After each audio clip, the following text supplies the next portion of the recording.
Hello everyone, welcome to Namrata educates. आपकी जो exam MP group 2 सब ग्रुप 4 की 22 सितंबर से स्टार्ट होने वाली है। अब एक महीने से भी कम का समय बचा है। अगर आप ये सोच के बैठे हो कि एग्ज़ाम डेट आगे बढ़ जाएगी तो बहुत टाइट शेड्यूल है अभी ईएसबी का, क्योंकि 17 सितंबर से कृषि विस्तार अधिकारी ग्रुप 2 सब ग्रुप 1 की एग्ज़ाम है, फिर 22 से ग्रुप 2 सब ग्रुप 4 की है, उसके बाद भी 2 एग्ज़ाम लगातार है ना। तो बहुत टाइट शेड्यूल है ईएसबी का।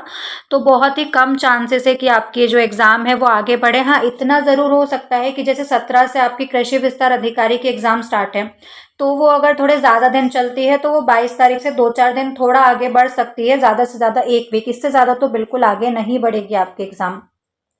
तो अगर आप ये सोच के बैठे हो कि एग्ज़ाम आगे बढ़ जाएगी, पढ़ लेंगे, नहीं, अगर बढ़ती भी है 2-4 दिन तो वो एक प्लस पॉइंट आपको मिल जाएगा कि आपकी तैयारी हो चुकी है और थोड़े दिन आपको और एक बार रिवीजन के लिए मिल गया है। लास्ट रिवीजन एक आप कर सकते हो, लेकिन तैयारी तो करनी पड़ेगी आपको, बहुत कम टाइम बचा है। तो आज बात करेंगे कि सेफ स्कोर क्या रहेगा, कितना आपको स्कोर करना चाहिए। एक्सपेक्टेड कट ऑफ नहीं बताऊंगी क्योंकि वो कोई भी नहीं बता सकता है, ठीक है, पेपर होने से पहले कि पेपर का लेवल क्या था, क्वेश्चन कैसे आए, और बहुत सारे फैक्टर्स पर डिपेंड करता है कट ऑफ। लेकिन एक सेफ स्कोर की बात करेंगे, जैसे कि अभी आप मॉक टेस्ट वगैरह दे रहे हो तो उसमें आपका कितना स्कोर आना चाहिए, ठीक है, जो सेफ रहेगा। और बात करेंगे कितने फॉर्म भरे गए हैं। काफ़ी स्टूडेंट बोल रहे थे कि वो इतना बता रहे हैं, 8 लाख फॉर्म भर गए, 9 लाख, 10 लाख, इतने फॉर्म नहीं भरे गए हैं। और एक सीट पर कितना कंपटीशन है। प्रीवियस कट ऑफ जो 2022-23 में ग्रुप 2 सब ग्रुप 4, जिसमें इंक्लूडिंग पटवारी एग्जाम भी हुई थी, उसका कट ऑफ कितना गया था सारी पोस्ट का, वो भी आज हम देखेंगे। ठीक है, तो पंचायत अधिकारी भर्ती जो 2229 पदों के लिए 2,90,000 आवेदन आए हैं। तो कितने फॉर्म भरे गए हैं? लगभग 3 लाख, 2,90,000 फॉर्म भरे गए हैं। परीक्षा आपकी 22 सितंबर से होने वाली है। मध्य प्रदेश में सरकारी नौकरी की तैयारी कर रहे युवाओं के लिए अहम खबर है कि ग्रुप 2 सब ग्रुप 4 के तहत खंड पंचायत अधिकारी, पंचायत समन्वय अधिकारी, सहायक संपरीक्षक और अन्य समकक्ष पदों की संयुक्त भर्ती परीक्षा 2026 के लिए आवेदन प्रक्रिया पूरी हो गई है। 21 तारीख आपकी फॉर्म भरने की लास्ट डेट थी। इस भर्ती में 2229 पद है, जबकि ईएसबी को 2,90,000 आवेदन मिले हैं। इतने फॉर्म भरे गए हैं, ठीक है। तो 8 लाख, 10 लाख उतने फॉर्म नहीं भरे गए हैं।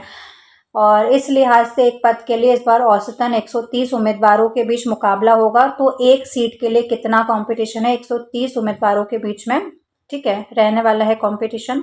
तय कार्यक्रम के अनुसार भर्ती परीक्षा 22 सितंबर से आयोजित की जाएगी। परीक्षा से हफ्ते भर पहले एडमिट कार्ड आपके जारी हो जाएंगे। परीक्षा में अब करीब 1 महीने का समय है। ऐसे में माना जा रहा है कि ईएसपी परीक्षा शुरू होने से लगभग 1 सप्ताह पहले एडमिट कार्ड जारी कर सकता है। एडमिट कार्ड जारी होने के बाद ही अभ्यर्थियों को परीक्षा केंद्र, परीक्षा की तारीख और शिफ्ट की सटीक जानकारी मिलेगी। ठीक है, तो 2,90,000 आवेदन आए हैं और एक सीट पर 130 का कंपटीशन आपका रहने वाला है। अब यहाँ पर जो आपकी 2022 में एग्ज़ाम हुई थी, 15 मार्च 2023 से 26 अप्रैल 2023 तक वो एग्ज़ाम चली थी। और रिज़ल्ट कब आया था? तो 30 जून को इसका रिज़ल्ट जारी किया गया था। ये जो आपकी एग्ज़ाम है ग्रुप 2 सब ग्रुप 4 की, जो 2022-23 में हुई थी, 15 मार्च से 26 अप्रैल के बीच में हुई थी, उस टाइम पर लगभग 12 लाख के करीब इसमें आवेदन प्राप्त हुए थे। उसमें से 9 लाख के करीब जो स्टूडेंट्स थे वो सम्मिलित हुए थे परीक्षा में, और जो 3 लाख अभ्यर्थी थे वो अनुपस्थित रहे थे, ठीक है। उस टाइम 12 लाख फॉर्म भरे गए थे और इस बार 2,90,000 फॉर्म भरे गए हैं, ठीक है। तो उस टाइम के हिसाब से फिर अनुमान लगाया जा रहा था कि इस बार 9 लाख, 7 लाख फॉर्म भरे गए होंगे। लेकिन देखो, उस टाइम 12 लाख फॉर्म इसलिए भरे गए थे क्योंकि उस टाइम पटवारी भर्ती इसमें शामिल थी। इस बार पटवारी के जो पद है वो सिर्फ दिव्यांगजनों के लिए है। पटवारी भर्ती शामिल थी और पटवारी के लिए सिर्फ ग्रेजुएशन मांगा गया था। इस बार जो सारी पोस्ट आई है ना, उसमें अलग अलग शैक्षणिक योग्यता वगैरह मांगी गई है, जो कि सबके पास नहीं होती है, और भी कई सारे कारण होते हैं, ठीक है। तो उस टाइम जो पटवारी थी, इस वजह से इतने ज़्यादा फॉर्म भरे गए थे। और इस बार इतने फॉर्म नहीं है, लेकिन कंपटीशन फिर भी हाई रहने वाला है। इस बार नेगेटिव मार्किंग भी आपकी परीक्षा में होने वाली है। कट ऑफ अगर मैं बताऊँ उस टाइम कितना रहा था, तो यहाँ पर अनुवादक जो पोस्ट का नाम है, अनुवादक की पोस्ट के लिए जनरल का कट ऑफ रहा था 144, ठीक है। बाकी कैटेगरी वाइज आप देख सकते हो, फीमेल का कितना था, ठीक है, एससी एसटी वगैरह का कितना था। उस टाइम पर मेरिट का कट ऑफ और वेटिंग कट ऑफ भी जारी किया गया था, ठीक है, ये वेटिंग का कट ऑफ था। सहायक ग्रंथपाल के लिए 152 कट ऑफ गया था, उस टाइम पर नेगेटिव मार्किंग नहीं थी। ठीक है, अभी सेफ स्कोर की भी बात करेंगे, नेगेटिव मार्किंग के साथ क्या रहेगा। ग्रंथालय सहायक के लिए कितना गया था, जनरल का 148 और ओबीसी का 145 गया था। सहायक संपरीक्षक पोस्ट के लिए कितना गया था, तो जनरल की पोस्ट इसमें शायद नहीं थी। ओबीसी और इसका अगर देखें तो 125, 108, 113, 128 इस तरह से कट ऑफ गया था अलग अलग कैटेगरी के लिए। सहायक जनसंपर्क अधिकारी का कट ऑफ कितना गया था, तो 147 गया था ओपन का। बाकी और बहुत लंबी पीडीएफ है, अलग अलग पोस्ट का है। ठीक है, कनिष्ठ सहायक सह डेटा एंट्री ऑपरेटर का जो कट ऑफ था वो 135 था, एससी ओपन का। कनिष्ठ सहायक डेटा एंट्री ऑपरेटर संविदा का है ये तो। ठीक है, तो इस तरह से पूरी कट ऑफ लिस्ट है, इसको टेलीग्राम पर डाल दूंगी तो वहाँ से आप देख सकते हो। परिवीक्षा अधिकारी का कितना गया था, ओपन का 153 गया था। बाकी एक कंबाइंड बात करूं तो जनरल कैटेगरी का 145 से लगभग 152 के बीच में कट ऑफ रहा था सभी पोस्ट का। किसी पोस्ट का कम भी था, किसी का थोड़ा ज़्यादा भी था, एवरेज बात कर रही हूँ मैं। ओबीसी के लिए 135 प्लस ही गया था कट ऑफ, ईडब्ल्यूएस के लिए भी इतना ही लगभग था, एससी के लिए 125 और एसटी के लिए 115 प्लस कट ऑफ वहाँ पर रहा था। अब इस बार नेगेटिव मार्किंग है तो सेफ स्कोर क्या रह सकता है उसकी बात करते हैं।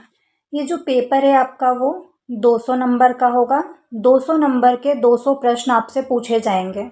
ठीक है, इसको अगर डिवाइड करें तो 200 में से अगर आपने पढ़ाई की है तो 80 से 90 प्रश्न आपको डायरेक्ट आने चाहिए। ठीक है, इतने प्रश्न बहुत इजी होते हैं अगर पढ़ाई की है तो।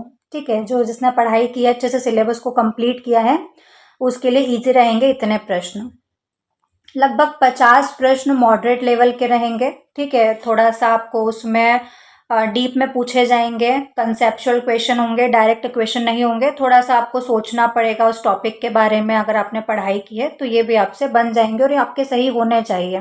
ठीक है, अब लगभग 30 से 40 प्रश्न, 30 से 40 में से भी जो 20 प्रश्न रहेंगे, लगभग 15 से 20 प्रश्न आपके बोल सकते हैं कि अतरंगी टाइप के या फिर वाहियात टाइप के प्रश्न रहेंगे, जो कि आपको बिल्कुल छोड़ देना है क्योंकि इस बार नेगेटिव मार्किंग है। अभी तक हम लगा के आ जाते थे, टिक कर देते थे, पर अभी आपको छोड़ देना है क्योंकि वो आपसे नहीं बनेंगे, वो किसी से भी नहीं बनेंगे। ये जो 80 से 90 प्रश्न है ये सबसे बन रहे होंगे, अगर आपने गलत कर दिया तो आप सिलेक्शन से बाहर हो जाओगे। जो इजी प्रश्न है वो आपको बिल्कुल भी गलत नहीं करना है। ये 50 में से भी आपको ट्राई करना है, आपने अच्छे से पढ़ाई की है, रिवीजन किया है, प्रैक्टिस की है क्वेश्चंस की ज़्यादा से ज़्यादा। क्योंकि कई बार ऐसा होता है कि हम थ्योरी पढ़ लेते हैं लेकिन वही क्वेश्चन जब एमसीक्यू के फॉर्म में आता है तो उसको हम सॉल्व नहीं कर पाते। हम सोचते हैं यार हमने इतनी बार पढ़ा था, लेकिन वो चीज़ आपको प्रैक्टिस से आएगी। आपको ज़्यादा मल्टीपल चॉइस क्वेश्चन की आपको प्रैक्टिस करनी पड़ेगी ज़्यादा से ज़्यादा। ठीक है, तब आपके ये जो मॉडरेट लेवल के क्वेश्चन है ये भी आपके सही होने लगेंगे। बाकी इन पर आपको ध्यान नहीं देना है, लगभग 20-30 क्वेश्चन ऐसे ही पूछे जाएंगे, पर वहाँ पर हमारा जो माइंड है वो अलग तरह से काम करता है। वहाँ पर भी इनमें से हम 10 से 20 प्रश्न सॉल्व करके आते हैं, हल करके आते हैं, और कुछ नेगेटिव मार्किंग भी इस बार हमारे कट हो जाएंगे। ठीक है, तो यहाँ पर हमको जो इजी क्वेश्चन है और जो मॉडरेट लेवल के क्वेश्चन है वो बिल्कुल भी हमको गलत नहीं करना है। इस हिसाब से अगर देखें तो जनरल कैटेगरी की अगर मैं बात करूँ तो सेफ स्कोर क्या हो सकता है, हमें अभी तक जो हमने देखा, जो प्रीवियस ईयर में कट ऑफ गया था वो 145 प्लस रहा था, 144, 145 लगभग सभी पोस्ट का मिलाकर एक एवरेज अगर बात करूं तो इस बार भी ज़्यादा कम नहीं, लेकिन आपको 130 प्लस स्कोर लेकर चलना है। अभी मॉक टेस्ट की बात कर रही हूँ मैं। ठीक है, अभी आप मॉक टेस्ट सॉल्व कर रहे होंगे, यहाँ पर आपके लगभग 130, 135, 140 इतना स्कोर आना चाहिए। मॉक टेस्ट में अगर इतना स्कोर आ रहा है तो फिर आप सोच सकते हो कि वहाँ पर अगर थोड़ा सा गड़बड़ भी हो गई क्वेश्चंस, ठीक है, कम ज़्यादा आपसे कुछ बन रहे हैं, कुछ नहीं बन रहे हैं, नेगेटिव मार्किंग में कट भी हो गया, तो वहाँ पर आप 120, 120, 125 इतना स्कोर आप कर लोगे, जो कि एक सेफ स्कोर रहेगा नेगेटिव मार्किंग के साथ। बाकी कंपटीशन हाई ही रहने वाला है, इतना ज़्यादा कम भी नहीं जाएगा कट ऑफ। आप सोच रहे हो कि नेगेटिव मार्किंग है तो बिल्कुल 100 से नीचे ही पहुँच जाएगा, इतना कम भी कट ऑफ नहीं रहने वाला है, ठीक है। और अभी अगर मैं बात करूँ आपको सेफ स्कोर की, तो आप जनरल कैटेगरी से हो, आप ओबीसी से हो, आप एससी से हो, आप एसटी से हो, आप चाहे ईडब्ल्यूएस, आप किसी भी कैटेगरी से हो, आपको लेकर चलना है कि अभी मेरे को कम से कम मॉक टेस्ट में 130 140 इतना मेरे को स्कोर करके ही चलना है। कहाँ पर गलती हो रही है उसको एनालाइज करो बार बार, किस टॉपिक से, किस सब्जेक्ट के क्वेश्चन आपके ज़्यादा गलत हो रहे हैं उसको बार बार रिवाइज करो। मैथ, रीजनिंग, एप्टीट्यूड ये आपका गलत नहीं होना चाहिए, ठीक है, क्योंकि इसमें ऐसा है कि अगर आपको आता है तो आप कर दोगे, और अगर आपको नहीं आता है तो फिर आपको छोड़ना पड़ेगा। मैथ्स में तो आंसर आ ही जाता है ना। बाकी जीके वगैरह हो गया, साइंस, जो दूसरे सब्जेक्ट रहते हैं वहाँ पर ऐसा है कि वो कोई फैक्ट है वो आपने पढ़ा है तो आपको आ जाएगा, नहीं पढ़ा है तो आपको नहीं आएगा। बहुत ईजी लेवल के जो क्वेश्चन होते हैं। फिर मॉडरेट लेवल के जो क्वेश्चन होते हैं वहाँ पर आपको थोड़ा सा सोचना पड़ेगा, एलिमिनेट करना पड़ेगा ऑप्शंस में से, ठीक है। और इतने कम भी क्वेश्चन अटेम्प्ट करके मत आना कि आप बिल्कुल सिलेक्शन से पहले ही बाहर हो जाओ। पता चल रहा है आपने 100-120 क्वेश्चन ही अटेम्प्ट किए, तब तो बिल्कुल भी सिलेक्शन नहीं होने वाला है। आपको पूरे 200 क्वेश्चन भी अटेम्प्ट नहीं करना है और 150-160 से कम भी नहीं करना है। कम से कम इतने तो आपको अटेम्प्ट करने ही पड़ेंगे, 160 प्लस 170 इतने क्वेश्चन आपको अटेम्प्ट करना है। तो अभी आपको क्या करना है, रिवीजन करो, प्रैक्टिस करो ज़्यादा से ज़्यादा क्वेश्चंस की। जितने ज़्यादा आप क्वेश्चन लगाओगे उतने ही आपके नंबर ऑफ़ क्वेश्चन सही होते जाएंगे ना, वो बढ़ते जाएंगे नंबर ऑफ़ क्वेश्चन सही होना।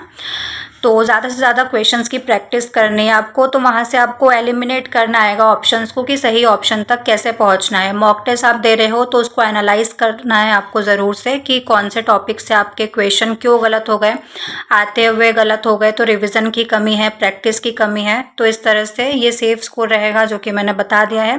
अभी आपको इतना लेकर चलना है, ये फाइनल कट ऑफ नहीं है, वो तो फिर पेपर पर डिपेंड करेगा किस तरह के क्वेश्चन वहाँ पर आए हैं, वो बहुत सारे फैक्टर्स होते हैं। फिर ये सिर्फ एक आप सेफ स्कोर मान सकते हो कि अभी आपके मॉक टेस्ट में आपको 130, 140, 145, और अभी आप दे रहे हो जैसे जैसे एग्जाम और पास आती जाएगी 22 सितंबर से पहले, जो 1-2 दिन पहले आप मॉक टेस्ट दोगे उसमें आप ट्राई करना कि आपके 145, 150 इतने क्वेश्चन आपके बन रहे हो, मतलब नेगेटिव मार्किंग को काटने के बाद, ठीक है, नेगेटिव मार्किंग के क्वेश्चंस को हटाने के बाद में इतने क्वेश्चंस आपके सही होने चाहिए। साथ ही मॉक टेस्ट देने का एक फ़ायदा ये होता है कि आप टाइम मैनेज करना सीख जाते हो, क्योंकि एग्ज़ाम का प्रेशर इतना होता है कि वहाँ पर ना 200 क्वेश्चन सॉल्व करना बहुत मुश्किल हो जाता है 3 घंटे में। कहीं मैथ्स के क्वेश्चन में अटक गए, ठीक है, तो वहाँ पर टाइम बहुत जल्दी निकलता रहता है। तो यहाँ से मॉक टेस्ट भी आप टाइमर लगा के दिया करो पूरा 3 घंटे का, कि 3 घंटे में 200 क्वेश्चन, और यहीं से आपको देखना है कि कितने क्वेश्चंस आपको अटेम्प्ट करना है, कितने क्वेश्चंस आपको छोड़ने हैं, किस तरह से पूरा पेपर आपको सॉल्व करना है। तो मॉक टेस्ट बिल्कुल आप ऐसे दिया करो कि आप फाइनल एग्ज़ाम ही दे रहे हो, ठीक है, जैसे, तो वहीं से आपकी ठीक से प्रैक्टिस हो पाएगी। फिर बाकी मैंने आपको टॉपिक्स वगैरह बता ही दिए थे प्रीवियस ईयर क्वेश्चन के एनालाइज करके, वो भी आपको पूरे प्लेलिस्ट में मिल जाएंगे। टेलीग्राम चैनल ज्वाइन कर लेना, वहाँ पर आपको पीडीएफ वगैरह मिल जाएगी। टेलीग्राम का लिंक आपको डिस्क्रिप्शन में मिल जाएगा। चैनल को सब्सक्राइब नहीं किया है तो सब्सक्राइब ज़रूर से करना, बेल आइकन ज़रूर से प्रेस करना, ताकि जो वीडियोज़ और आने वाले हैं उनकी नोटिफिकेशन आप तक ज़रूर से पहुँच जाए। कंप्यूटर की एक पूरी मैराथन क्लास करवा दूंगी तो उसमें आपका पूरा कवर हो जाएगा, ठीक है। कंप्यूटर की एक थ्योरी वाली और एक हम एमसीक्यूज़ वाली और पीवाईक्यू प्लस दोनों वाली मैराथन क्लास कर लेंगे। और भी क्लासेस हो जाएगी। एमपीजी के मैंने पढ़ाया हुआ है, मैंने हिंदी पढ़ाया हुआ है, तो हिंदी आप देख सकते हो, एमपीजी के आप देख सकते हो। और भी क्लासेस हम लेकर आते रहेंगे। मॉक टेस्ट भी मैंने करवाए हैं, तो मॉक टेस्ट वगैरह भी आप देख सकते हो। स्क्रीन पर सबकी प्लेलिस्ट भी शो हो रही है, ठीक है, तो वहाँ पर क्लिक करके आप देख सकते हो। आज के लिए बस इतना ही, हम मिलते हैं नेक्स्ट वीडियो में। जय हिंद।